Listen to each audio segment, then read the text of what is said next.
apa sih yang aku maksud dengan literasi agama?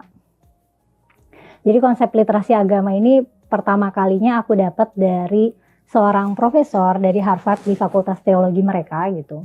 Yang kuliahnya aku ikuti secara daring gitu. Jadi apa nih indikator dari literasi agama? Apa indikatornya untuk seseorang bisa disebut melek literasi agama gitu. Nah, beliau bilang kemampuan literasi agama adalah kemampuan untuk membedakan dan menganalisis perbedaan yang fundamental dari agama, sekaligus juga mampu untuk menganalisis agama dengan berbagai pendekatan. Ya, misalnya pendekatan sosiologi, atau pendekatan ilmu politik, atau ilmu budaya gitu. Jadi orang yang memiliki kemampuan literasi agama itu adalah orang yang paham sejarah, paham teks agama juga tentunya, paham doktrin dan juga ritualnya, dan paham bagaimana manifestasi dari tradisi agama ini menyebar di dunia yang kontemporer, yang mana kemudian agama ini membentuk dan terus membentuk menjadi entitas sosial tertentu gitu, membentuk alur sejarah dan konteks budaya. Orang yang punya kemampuan literasi agama itu adalah orang yang bisa mengeksplor dimensi-dimensi agama secara sosial, secara politik, dan secara budaya lintas tempat dan waktu. Jadi aku pakai term ini ya, literasi agama. Jadi ketika aku bilang orang paham agama, itu bukan aku lagi ngomongin orang yang hafal Quran misalnya, atau yang ahli hadis, atau ahli tafsir. Tapi ketika aku ngomongin literasi agama, itu sebenarnya yang aku maksud kemampuan literasi agamanya ini gitu. Jadi aku akan menyematkan label nggak punya literasi agama ke orang-orang yang dalam konteks apapun bilangnya misalnya ini ada dalilnya gitu, dalilnya tuh ada di sini gitu, coba cek di kitab apa ada bilang gini gitu, coba cek di ayat mana begini gitu. Nah bagiku orang yang kayak gini itu justru bukan orang yang paham agama dalam arti punya literasi agama ya, karena ini nggak cukup.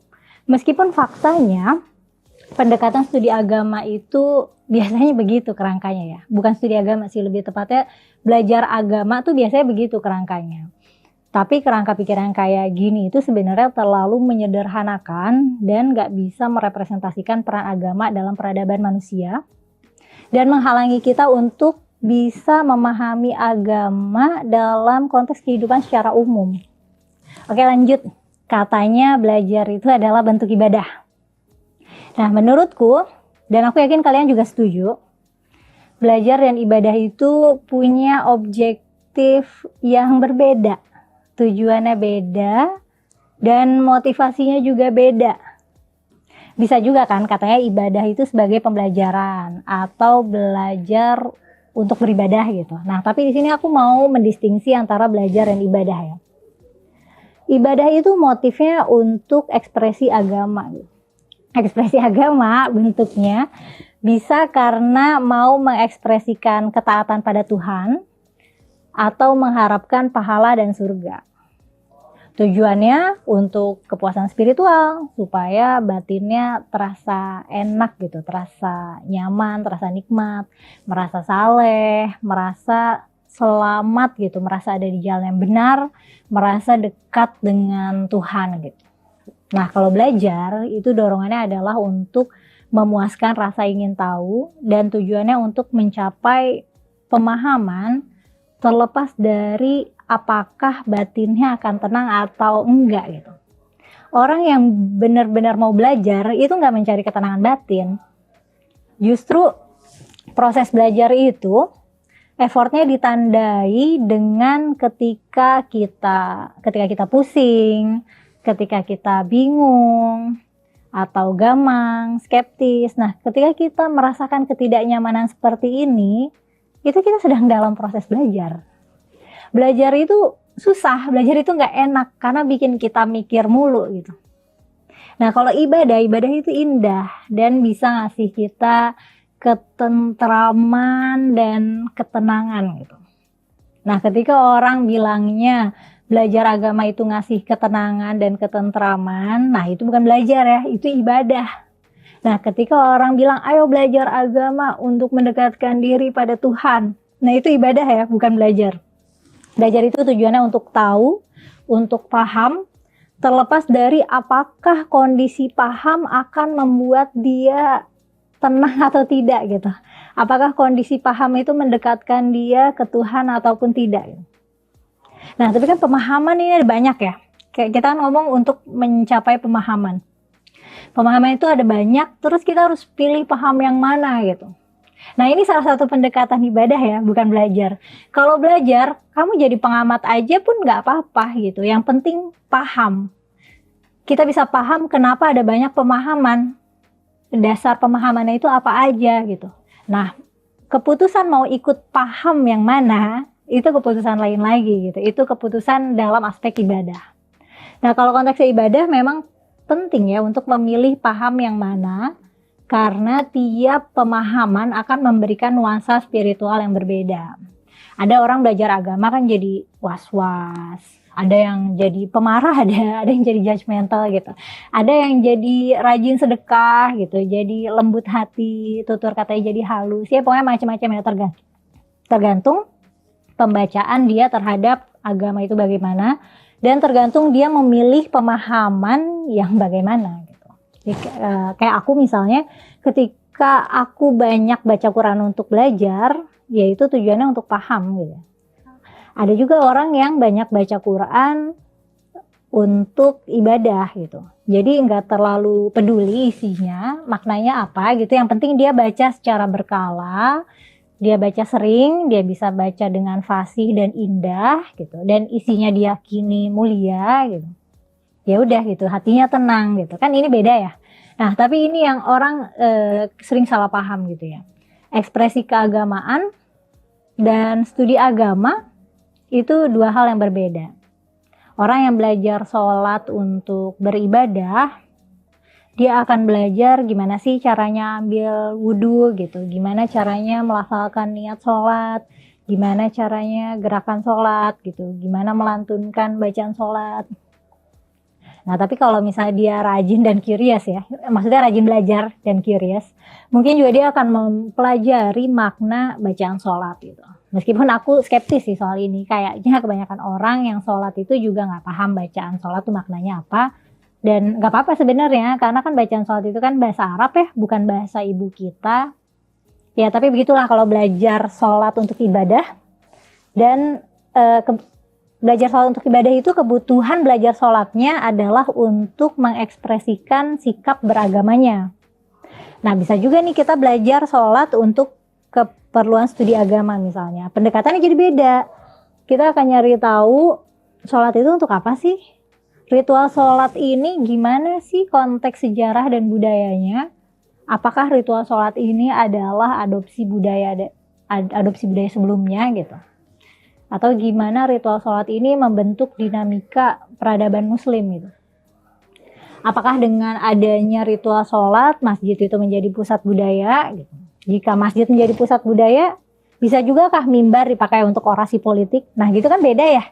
Contoh belajar sholat untuk keperluan beribadah, atau mengekspresikan sikap beragama dan belajar sholat untuk studi agama gitu.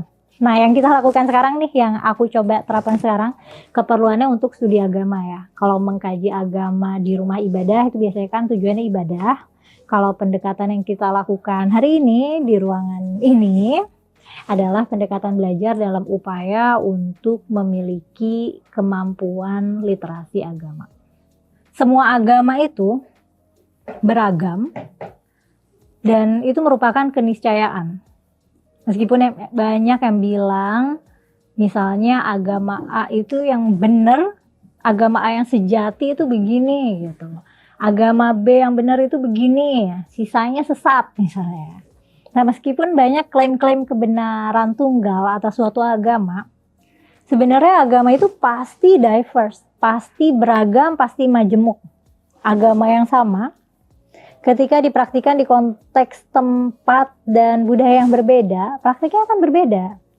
Mazhab, sekte, aliran, itu nggak bisa dihindarkan. Dan itu terbukti di mana-mana. Bahkan di dalam satu aliran juga bisa ada perbedaan-perbedaan lagi. Bahkan bisa dalam level individu ya, dalam satu keluarga gitu misalnya, satu keluarga yang agamanya sama.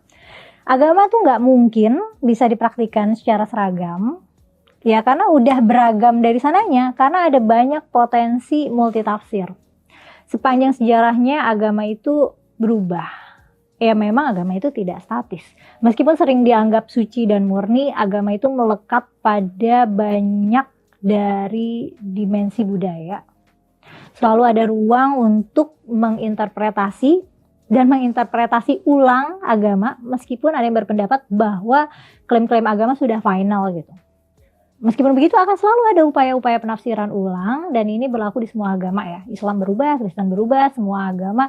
Gak ada yang dipraktikkan secara sama dengan awal mula agama tersebut ada.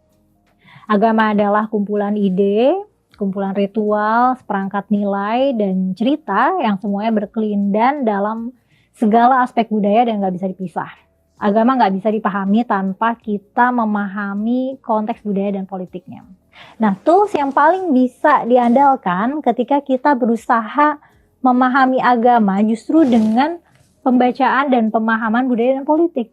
Gimana nih kondisi sosiopolitiknya, gimana penafsiran budayanya.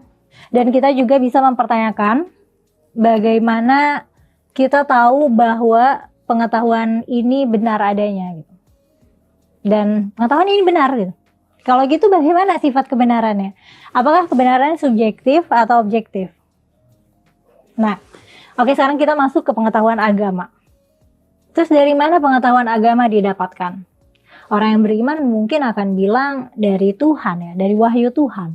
Tapi kita saat ini sedang belajar agama untuk memahami agama dan bukan untuk mengekspresikan agama. Yang mana jika kita kesampingkan faktor Tuhan, apa alternatif lain yang lebih dapat diandalkan polanya?